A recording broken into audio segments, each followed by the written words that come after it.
ఇప్పుడు బగ్గ నడుస్తున్న చర్చ ఏందంటే రుణమాఫీ ఎప్పుడు హౌ మళ్ళా కొత్త లోన్లు తెచ్చుకోర్రి మేము రాగానే మొత్తం కట్టేస్తాం అది కూడా ఒక్కపారే అని చిన్నగా చెప్పిండ్రా కాంగ్రెస్ వాళ్ళు 10 ఏళ్ల సంది ఎన్నడు రుణమాఫీ పురాగా కాకపాయే ఈలన్న చేస్తారని రైతన్నల ఆపోచన కొత్త గవర్నమెంట్ వచ్చి 4 నెలలు అయిపోయాయి మరి రుణమాఫీ ఎప్పుడైతుందో దీని మీదనే ఖతర్నాక్ సవాళ్లు నడుస్తున్నాయి. నువ్వు రైతు బందే చక్కగా ఇయ్యలేదు, నువ్వు రేపు ఆగస్టు 15 తారీఖులో రుణమాఫీ చేస్తా అంటే ఎవరి చెవులలో పువ్వు పెడుతున్నావు? అంతటి సూర్యుడు ఇక్కడ మొలిసిన భూమి ఆకాశాలు తలకిందులైన కేసీఆర్ ఫామ్ హౌస్ లో ఊరేసుకొని సచ్చిన 15 ఆగస్టు లోపల రైతులకు 2 లక్షల రుణమాఫీ చేస్తా.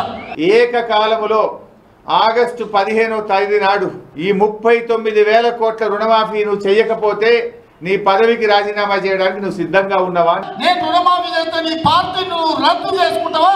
సవాలు స్వీకరించు. ఒక 10-12 పార్లమెంట్ సీట్లు కనుక మనం గెలుచుకున్నట్టయితే ఎంతో కాలం లేదు మళ్ళీ తిరిగి మన పార్టీయే మళ్ళీ రాష్ట్రంలో కూడా గులాబీ జెండా ఎగిరేసేది ఖాయం. 4-5 వచ్చింది టీఆర్ఎస్ వాళ్ళు రమ్మంటే మొత్తం 25 మంది ఇప్పుడే వస్తారు.